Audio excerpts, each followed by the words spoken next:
Pause करतो. नमस्कार, मी प्राध्यापक हरिओम नालट, जिल्हा परिषद भारतीय junior college एकोडी, Nagpur division.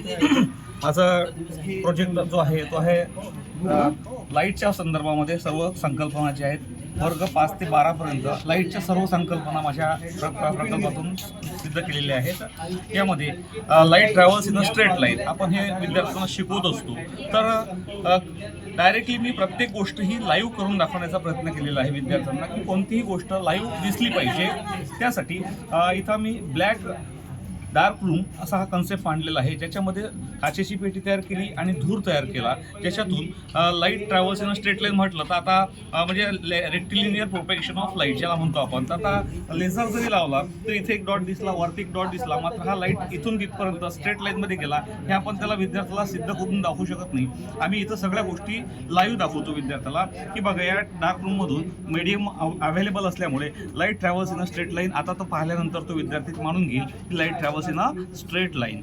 Okay, rectilinear propagation of light. त्यानंतर रिफ्लेक्शन ऑफ लाईट ही संकल्पना जी आहे त्याकरता इथं काचेचा एक आरसा ठेवलेला आहे यामध्ये, आणि त्यात विद्यार्थ्याला इन्सिडंट रे कोणता, रिफ्लेक्टेड रे कोणता, नॉर्मल कोणता, पॉईंट ऑफ इन्सिडन्स कोणता, ह्या सर्व गोष्टी याच्यातून क्लिअर दिसतील. इथं बघा, हा जो आत जात आहे नुसतं समोरून जो आत चालला आहे तो आहे इन्सिडंट रे, जिथं पडला तो आहे पॉईंट ऑफ इन्सिडन्स, आणि जो बाहेर निघत आहे तो आहे रिफ्लेक्टेड रे. त्यानंतर angle of incidence is equal to angle of reflection हे आपल्याला विद्यार्थ्याला प्रूव्ह करून द्यायचं आहे, सिद्ध करून द्यायचं आहे. त्यासाठी आम्ही इथं याचमध्ये डी लावलेली आहे. या डीच्या सहाय्यानं विद्यार्थी सहज समजू शकेल की angle of incidence is equal to angle of reflection. As angle of incidence increases, angle of reflection also increases. This is also proved here. त्यानंतर रेग्युलर रिफ्लेक्शन आणि इरेग्युलर रिफ्लेक्शन काय असतं, की ज्यामध्ये इन्सिडंट रेज पॅरलल असतात आणि reflected raise सुद्धा parallel असतात, त्याला म्हणतात रेग्युलर रिफ्लेक्शन. तर इथं आपण आरसा ठेवलेला आहे आणि बघा जाताना सुद्धा इथं लाईट रेज पॅरलल आहे, येताना सुद्धा पॅरलल आहे, याला म्हणतात रेग्युलर रिफ्लेक्शन. दिसते समोरून, this is the regular reflection of light. मात्र ज्यावेळेस रफ सरफेस असेल त्या रफ सरफेसवरून इन्सिडंट रेज पॅरलल असतात, मात्र रिफ्लेक्टेड रेज पॅरलल नसतात. इथं रफ सरफेस हा काचेचे तुकडे टाकून आम्ही तयार केलेला आहे. हे बघा, incident rays here parallel but reflected rays are not parallel, they are changing their path. So this is a irregular reflection of light. Thereafter जे लेन्सेस आहे, लेन्सेसच्या सगळ्या संकल्पना, concave lens, convex lens, double convex lens. तर इथं आपण हा double convex lens लावलेला आहे. डबल कॉन्व्हेक्स लेन्सचं काम काय आहे, it converges the light rays falling on it. बघा याच्यावरती लाईट रेज हे पॅरलल टाकलेले आहेत, तर ते समोर गेल्यानंतर तिथं भेटतात, म्हणजेच कॉन्व्हर्ज होतात. हा कॉन्व्हर्जन्स आहे. डबल कॉन्केव्ह लेन्स जो आहे, डबल कॉन्व्हेक्स लेन्स जो आहे तो कॉन्व्हर्ज करत आहे. त्याचप्रमाणे हा डबल कॉन्केव्ह लेन्स लावलेला आहे. डबल कॉन्केव्ह लेन्स काय करतो, it diverge the light rays falling on it. इथं तो लाईट रेज एकमेकांपासून दूर करतो. म्हणजेच हे बघा डायव्हर्ज केलेले आहेत. लाईट रेज इथून पडताना पॅरलल आहे, मात्र बाहेर जाताना ते एकमेकांपासून दूर गेलेले दिसून येतील स्पष्टपणे. त्यानंतर नाही होऊ दे, त्यांचा फोटो होऊ दे, सरकून जातात. त्यानंतर कॉन्व्हेक्स लेन्स, कॉन्व्हेक्स मिरर्स आहेत. कॉन्व्हेक्स मिरर काय करतात, ते converge the light rays falling on it. हे बघा लाईट रेज पॅरलल टाकले आणि त्यानंतर ते रिफ्लेक्ट होऊन एकमेकांसमोर मिळतात. हा कॉन्व्हर्जन्स केलेला आहे. त्यानंतर हे कॉन्व्हेक्स लेन्स लावलेला आहे. कॉन्व्हेक्स लेन्स काय करतो, ते diverge the light rays falling on it. कोणता कॉन्व्हेक्स मिरर आहे. हे कॉन्व्हेक्स मिरर टाकला आहे, त्याच्यावरती पॅरलल लाईट रेज टाकले, तर ते एकमेकांपासून दूर जाताना आपल्याला दिसून येत आहेत. This is divergence of light rays. या संकल्पना आणखी सुद्धा आपण चांगल्या प्रकारे विद्यार्थ्यांना समजल्या पाहिजे, यासाठी दुसऱ्या सुद्धा जोडून बघा. Which is incident ray, see here this light ray which is coming inside, that is the incident ray here. This red is a normal, and this is a which is coming out, it is a reflected ray. Then the same concept here from convex lens. Convex lens च्या बाबतीत जे आहेत these are the incident rays falling on it. हे incident rays पडताना दिसत आहे. हा लाल कलरचा जो प्रिन्सिपल ॲक्सिस आहे आणि त्यानंतर त्याचा मार्ग कसा होतो तर these are the reflected rays. Thereafter ह्याच लेन्सेसच्या संदर्भामध्ये आपल्याला की लेन्स कशा प्रकारे असतात व्हेन द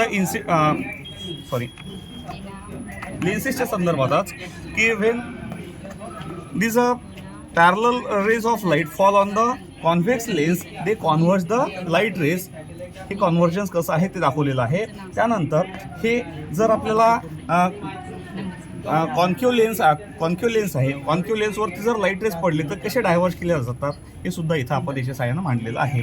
त्यानंतर लेन्सचे जे लॉज आहे कोणत्या लॉनुसार लेन्स काम करतात तर बघा हा प्रिन्सिपल ॲक्सिस आहे. त्यानंतर when the incident ray is parallel to the principal axis the reflected ray passes through the principal focus. याला फोकस असं म्हणतात. त्यानंतर when incident ray are passing through the principal focus the reflected rays are parallel to the principal axis and when incident ray passes through the optical center it passes undeviated म्हणजे कोणत्याही प्रकारचा मार्ग न बदलता तो सरळ आरपार गेलेला दिसून येईल. अशा प्रकारे आपल्याला लॉज ऑफ लेन्सेस स्पष्ट होतात. विद्यार्थ्यांचे सर्व संकल्पना लाईटच्या सगळ्या संकल्पना स्पष्ट होतात. त्याचबरोबर या लाईटच्या संकल्पना वापरूनच आपल्याला object distance is equal to image distance कसं सिद्ध करता येईल तर इथं आरशासमोर ही एक ऑब्जेक्ट ठेवली आहे. ऑब्जेक्ट बघा किती घरं समोर आहे 1 2 3 तर तिची इमेजसुद्धा 3 घरं मागे दिसून येत असेल आपल्याला. ती जर 2 घरं समोर असेल तर तिची इमेजसुद्धा 2 घरं मागे जाते. म्हणजे object distance is equal to image distance हे सिद्ध झालेलं आहे. त्याचबरोबर या सर्व संकल्पना ज्या आहेत लेन्सेसच्या की आपल्याला कोणतीही वस्तू दिसते कशी आपल्याला इमेज फॉर्म कशी होते डोळ्यामध्ये तर हा डोळ्याचं स्ट्रक्चर आहे. यामध्ये काय होतं की लाईट रेज या कोणत्याही वस्तूवर पडून तिथून रिफ्लेक्ट होता आणि त्या आयलेन्सवर पडतात. आयलेन्सवर पडल्यानंतर हा आयलेन्स काय करतो त्याला कॉन्व्हर्ज करतो आणि कॉन्व्हर्ज करून काय कुठं भेटतात ते लाईट रेज तर ते भेटतात त्याच्या बॅक साईडचा जो पार्ट आहे सी शेपचा पार्ट ज्याला म्हणतात आपण रेटिना. त्या रेटिनावरती ते मिळतात आणि त्यामुळे आपल्याला त्या वस्तूच्या ऑब्जेक्टची इमेज तिथं तयार होते आणि त्यामुळे आपण वस्तू पाहू शकतो. मात्र कधी कधी काय होतं एक तर वयानुसार किंवा काही अदर प्रॉब्लेम्समुळे मायोपिया आणि हायपरमेट्रोपिया अशा प्रकारचे आजार होतात ज्याला आपण निकटदृष्टिता दूरदृष्टिता म्हणजे जवळचं दिसते किंवा जवळचं दिसत नाही दूरचं दिसत नाही अशा प्रकारचे. तर मायोपियामध्ये काय होत असतं आपला आयबॉल जो आहे तर आयबॉल हा अशा प्रकारचा नॉर्मल आहे तर तो आयबॉल अशा प्रकारे फुगतो. त्याच्यामुळे काय होतं ती जी इमेज तयार होणार होती ती इमेज कुठं तयार झालेली आहे रेटिनाच्या समोर तयार झालेली आहे आणि त्यामुळे त्या व्यक्तीला दिसत नाही. मग त्याचं करेक्शन कसं करतात तर आपण आता सांगितल्याप्रमाणे हा डबल कॉन्क्यू लेन्स तिथं लावला जातो. हा काय करतो कॉन्क्यू लेन्सवर त्याच्यावरती पडल्यानंतर आपण चष्मा लावला डॉक्टरनं कॉन्क्यू लेन्सचा चष्मा दिला तो त्याला डायव्हर्ट करतो. तो परत ते लाईट रेज आपल्या आय लेन्सवरती पडतात आणि ते आय लेन्स आपल्याला कॉन्व्हर्ज करून ती इमेज रेटिनावर तयार करते. अशा प्रकारे मायोपिया हा आजार दूर करता येतो. तशाच प्रकारे हायपरमेट्रोपियाच्या संदर्भामध्ये इथं कॉन्व्हेक्स लेन्सचा वापर करून हा हायपरमेट्रोपिया सुद्धा दूर करता येईल तशाच प्रकारे सांगितलेलं आहे. त्याप्रमाणे आणखी सोनार सिस्टीम जी आहे सोनार सिस्टीममध्ये काय होतं तर जो sound navigation and ranking system ज्याला म्हणतो आपण त्यामध्ये हे समुद्राची खोली मोजण्यासाठी काय केलं जाते जहाज असतं ना जहाजातून अशा प्रकारचे साऊंड वेव्ह सोडल्या जातात. म्हणजे याला काय म्हणतात इन्सिडेंट साऊंड रेज असं म्हणतात जे खाली पडतात आणि ते कुठं जातील सी बेडला जातील जिथं अडथळा असेल तिथं जाऊन ते पडेल त्यानंतर तो रिफ्लेक्ट होईल. हे रिफ्लेक्टेड हा लाल रंगाचा आपल्याला दिसेल की these are the reflected sound waves and they come to the ship again and there is a receiver which receives the signals and the time taken by the sound waves to go and come that is calculated and from that the depth of the sea is determined by sonar system.